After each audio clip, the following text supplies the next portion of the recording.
Okay, I want to say hello again everybody. It's quite a windy day today. It's me, Wushu Richard here. I'm on a secret path, nature path, and in this video I'm just going to show you a few flowing kung fu moves. Obviously it's not the best camera angle, I'm kind of close here and I don't have much space. I'm just going to show you a few moves, really simple, just some flows. I'm not going to go into too much detail, I'm just going to cover a few flows and explain what I'm doing. Now, explaining briefly what I'm doing as well, because if you want to know the real application or multiple applications and see them better, you're going to need to see those movements, with someone here, with me, like showing the actual application of how to actually use techniques. Okay, but what I'm going to do is I'm going to show you a few flows. This video is just going to be one of those kind of videos, where I show you just a few moves, of how I move, how I would do certain movements. So let's say, for example, I like certain flows like the tiger. Okay. For example, tiger palm, often called the tiger claw, but I call it the tiger paw. I like to also call it because you have the claws of the fingers and the palm, which is there's the paw part there, the palm, and you do circular movements. So let's say someone was coming to attack me here, I would block like that. So when someone comes to hit me, I'm effectively going to parry what they're doing, what they're attacking me with their hand. I'm going to block their arm. I can block with the palm. But usually with these circular motions, you stand strong in a strong stance and you'll cover your face or your body there doing circular motions. For example, that's one technique. So if someone was going to come to attack me, for example, my body, I would block and strike in the face, to the chest this way or to the face, and I can also turn it this way. And when I do it, I circle that in and I use my hips and my whole body as I go. So if someone's on my side from this side, someone kind of hit me here, I can circle here, so I can turn and come in and just strike. So these are very natural movements you find in Tiger Kung Fu where you do that, but you're supposed to use your whole body and put power into it, usually with a strong stance. The two different stances basically I can just show you here. We don't have much space and camera room, okay, here, space. But one method is with the bow stance, which is basically Gong Bu with the front leg bent and the back leg straight. And that is like literally when you lean into that front leg there, the back leg straight, and you put all your power in with your hips forward there. Another method is with the Mabu, okay, Mabu, which is basically horse riding stance, with both legs are bent. You can go really low if you wish to, or you can just keep it like that, and it's like stable there, and you use these for different methods, as I say. But the stance and the thighs and everything, and the footwork and the grip is very important when you're doing Tiger Kung Fu.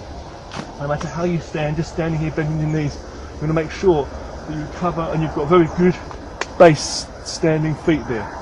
So you can do these kind of movements.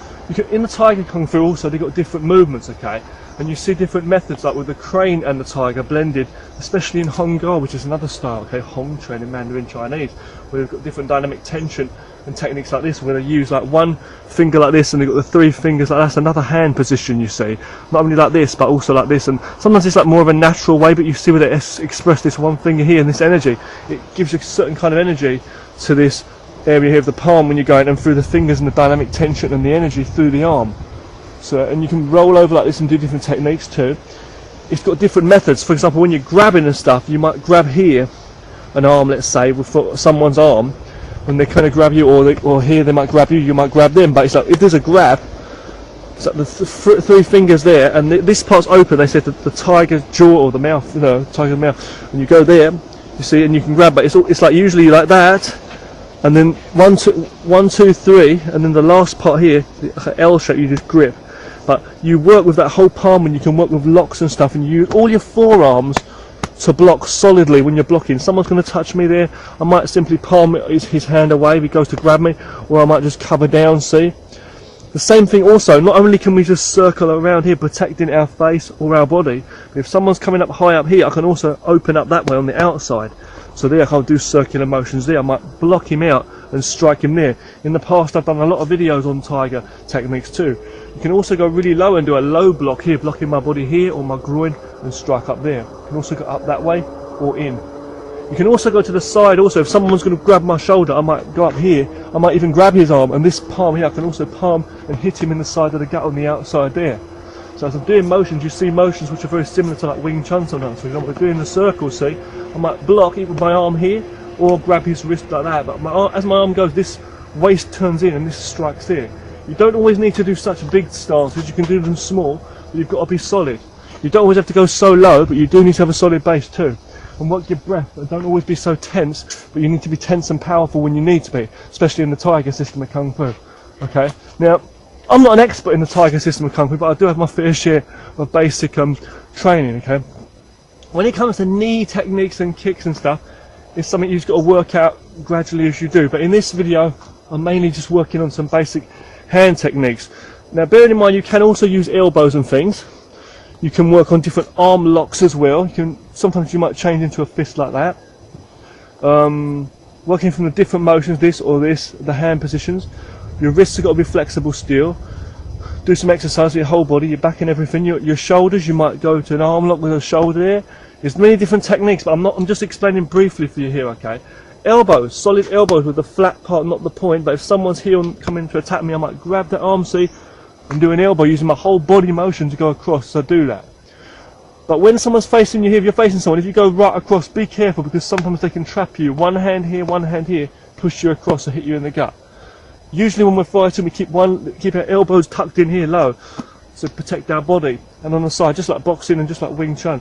So we're here, and like Muay Thai and that as well, you know. So you bring your elbows, so if I'm fighting, because I don't want to always be like this, hitting up here, and then fighting, and then my arms up like a chicken and someone hits me here. I want to make sure my gut's here, so if I'm fighting here, boxing or whatever, something comes, I can cover with my elbow, protect my body on the outsides here and then the inside. So my elbows are in good places when I'm moving my palms.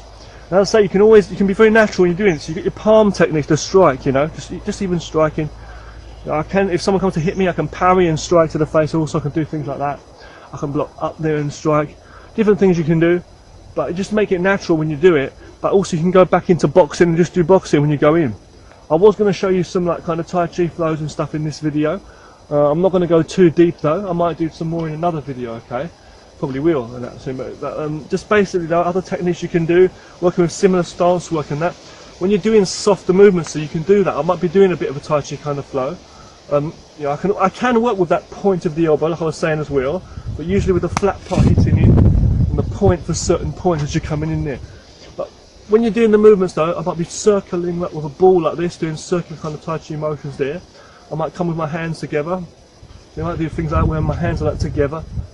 I might do a motion like you see him pushing hand, where someone comes to hit me here, or he grabs me, I might roll over like that, see? I might raise his arm up here, blocking, and then I might hit him low there, or hit him low there. I might catch his arm, hit on top, wrap that over and push him back. There's different kind of pushing motions, but I'm not going to go too deep into Tai Chi in this video.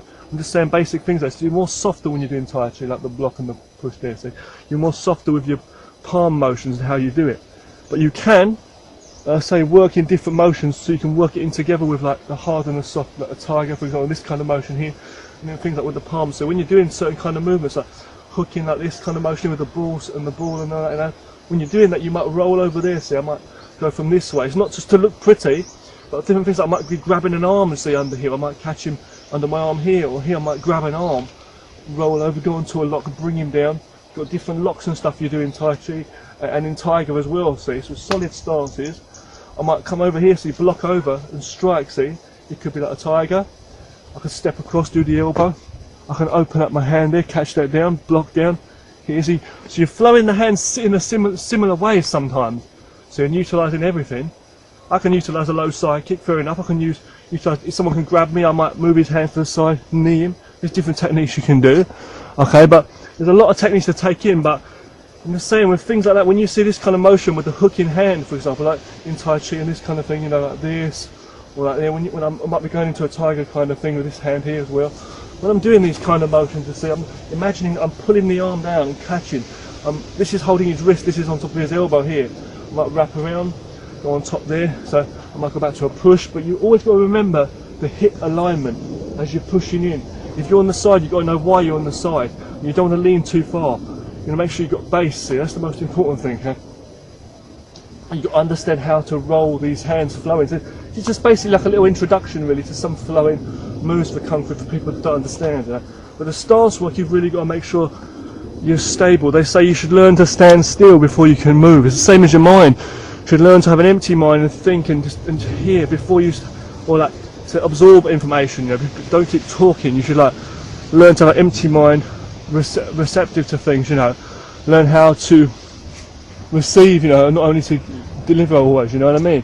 When you know how to stand and balance, stand upright, then you can talk about walking, you see what I'm saying? So if you learn that stable stances and things, then you can learn how to flow and walk and change your position of how to move in a fight, you know what I mean? Because otherwise you won't have, any step you make won't be stable, you know what I mean? So that's why a lot of martial arts training you see traditionally is like very rigorous and very like robotic. Just another reason for it, you know, where they just focus on very robotic like exercises and stuff, excuse me, where they just like hold in certain positions like for a long time in a stance like this, or they might go up like that and do a move. It's because they're trying to get that position exactly right. It might sound really easy enough to do, you see it and you know it straight away, but it's not like that at all. It's like you've got to really focus and feel the muscles and they burn and really work out, so you know how to, you know, how to really feel every position of line. Because when you're blocking and you're defending, you need to be solid when you need to be, and then you can flow in it. So you have the hard in the soft and the soft in the hard. Okay, elbows can come in and all that. Fair enough, you know.